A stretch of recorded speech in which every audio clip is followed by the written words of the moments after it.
Hi guys, welcome to my review of the latest installment in the Scream franchise, Scream 7.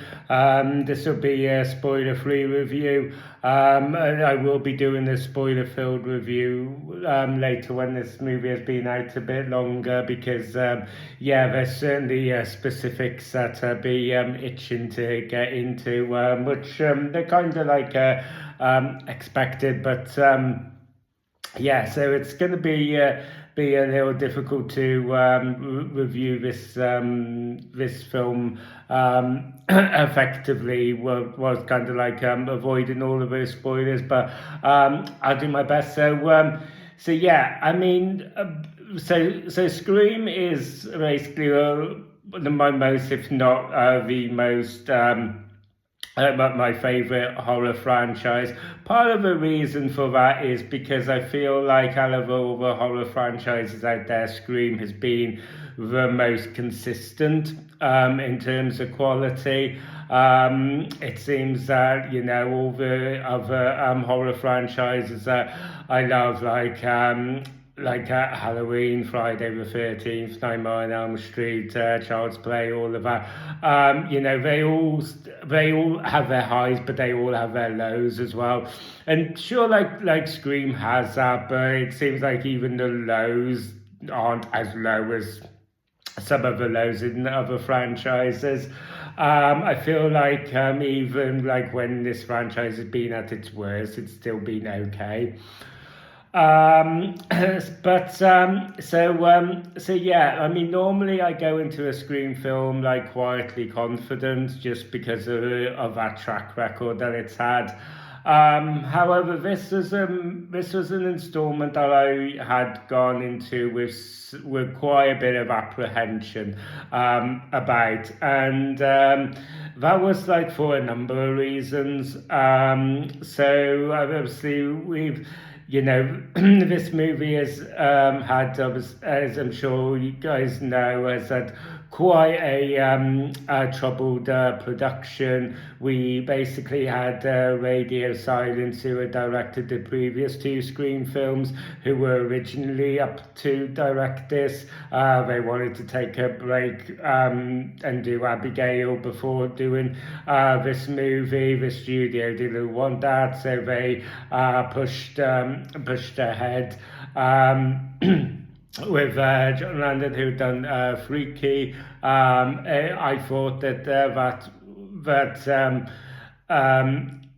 that he was a guy who could have potentially interjected a lot of good stuff into the Scream films. I think that a lot of the tropes that you see in his filmography like transcend to Screams really well.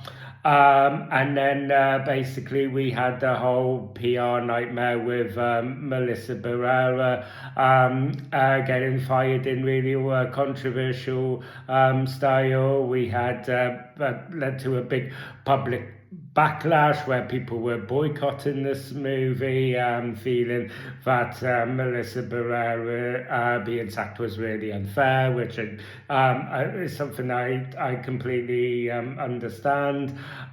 So this movie, so then basically that resulted to the director jump ship as well, because he was like, this is no longer obviously the project that I had signed on for. So we had basically ended up with this kind of I suppose return to the well kind of story, where suddenly the studio were like announcing that suddenly Sydney was back, Gail was going to be back. They announced that Matthew Lillard was going to be back, and I'm sure there's like Scream fans that would have been like doing the dance of joy at the news, but just for my like personal experience of all of those announcements being made, I think like quite a lot of the people that I had come across were really cynical of that. They were really felt like it had come across as really quite desperate. It was a movie where I felt like the previous installment was elevated quite a bit by Cindy not being a character in it. And I said in my review of Scream 6, I don't mean that disparagingly to Neve Campbell or the character of Sydney, but just the fact that because we were like looking at towards a trilogy for kind of like a Scream the Next Generation type thing, I think that it was important not to be always just looking back and being reliant on that nostalgia and taking these new characters and moving forward and doing these fresh spins on the lore. I thought all of that was more important than kind of like going backwards, which is ultimately kind of like what we've got here. So I wasn't really sure how I was going to feel about this. So I went into it with quite a bit of apprehension. So to get into it, the opening of this film, I actually really like quite a bit. I think it's similar to how Scream 6 was. I thought it was quite an inventive way of a new way of opening up a Scream film. So I thought, there's some really cool stuff. I do think that it's a shame that so much of it was spoiled during the trailers, which took away some of the suspense, I feel. But on the whole, I thought it was a really, real solid banger way to open up the film. From then on, we catch up with Sydney. Now, obviously, he's got a daughter who's the same age as Sydney was when the first movie happened. So you get into like their relationship and their dynamic quite a bit. And honestly, I think that's this film's strongest point, that the dynamic that they have, the relationship you see between them, the fact that you kind of get into what it's like for the daughter of Cindy Prescott, who's had to grow up with everybody knowing her mother and knowing her story through the Stab films and all of that. You get an insight into all of that. But also I feel like the fact that we got a new Ghostface who's targeting her daughter. I think that it uses their relationship as really effectively as a catalyst to really bump up the high stakes and and just really inject quite a lot of suspenseful sequences into this movie. During the first act of this, you see a lot of Ghostface here. You see a lot of Ghostface facing off with Sydney, and it's a really quite action-packed. And there's stuff in here where you kind of go, I'm actually digging this. This feels quite fresh. I mean, throughout it, it is littered with nostalgia. It does leave some of the nostalgic points are quite subtle, some of them not so subtle. You do have some of the recall tropes here, some of which are like my pet peeves, where basically you just have a little nostalgia place where somebody just says a line from the original movie and it's just there just as that like little fan servicey Easter egg, although there's no reason for that character to say this thing in this context. There's there's some of that. So it's kind of like sprinkled out, you know. So you basically got those little things kind of like sprinkling out, which was, you know, stuff where I was just like, I'm not loving that.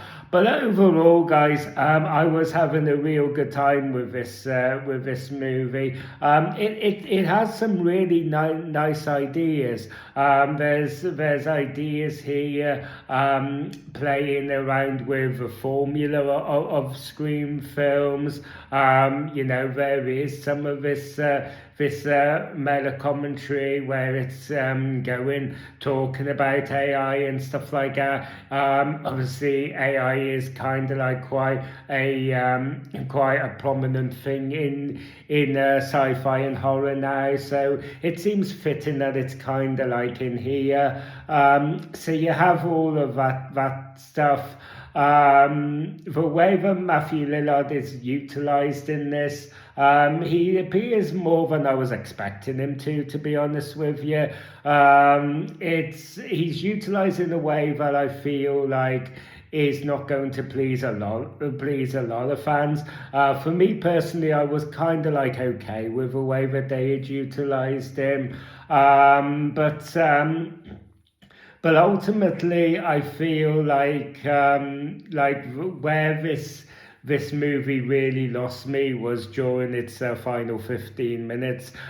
Pretty much everything from where we finally begin to wrap things up and we have a reveal of a ghost face, and we kind of get into their motives, if it can be called that, is just. It is the worst way to wrap up a Scream film I've ever seen. I mean, I know that some of the reveals of Ghostface and their motives and whatnot have been very hit and miss throughout the series. That's not a big thing. But here it just feels so stupid and so nonsensical, and it just feels like such a letdown, and it does feel like the worst way to wrap up a Scream film. And it's unfortunate because yeah, just how much of a letdown this finale was seemed to kind of like just amplify all of those other little niggles that I kind of like had throughout the film. So on the whole, guys, a really mixed bag, I gotta say. This this movie is certainly the gnarliest Scream film that we've got. There is a lot of gnarly, inventive kills, which I kind of like appreciated a lot. Some of them do come off as a little bit too cartoony. There's quite a bit of use of like CGI gore and effects here, which for the most part, although I'm not a big fan of CGI gore, for the most part, I was kind of like okay with, but sometimes it does come off as a little bit too over the top. It does come off as a little bit too cartoony. So yeah, a really mixed bag, guys. But unfortunately, I gotta say, I'm kind of like going away from this film feeling quite disappointed, to be honest with you. And it's a shame because I can't say that this is a bad film in any way, shape, or form. Like I said, there is a lot of nice ideas on display here. There's quite a bit of this here that I really enjoyed. But yeah, unfortunately, it has a finale that just really lets it down badly. And like I said, somehow it lets it down so much that over other little kind of like niggles throughout the film that otherwise you could let go just become all the more amplified, unfortunately. So yeah, guys, I think that it's this is one of those movies where where you can probably wait to stream it. I'm afraid to say. So yeah, that pretty much wraps up my review. If I had to give a score on it, I'm going to give it a 6 out of 10 here. I wish I could rank it higher, but unfortunately I can't. So yeah, thank you guys for taking the time to watch this video. If you enjoyed this video and you want to see more, don't forget to ring a bell for notifications. Don't forget to like and subscribe. Please feel free to let me know down in the comment section if you've seen Scream 7 already, and also what your thoughts are. Obviously, bearing in mind that this is kind of like a spoiler-free review, so if you are going to get into any spoilers, but you know, put that disclaimer for the sake of people who haven't seen this movie. If you haven't seen it, you know, are you planning on seeing it? What's your excitement level? What's your apprehensions? All of that stuff. Let me know down in the comment section. I have been revisiting and reviewing all of the Scream films as well, so yeah, stay tuned for all of that, and then I will be ranking all 7 Scream films from the worst to the best. So yeah, stay tuned for all of that, and until next time, I will see you guys on the next video. You guys take care.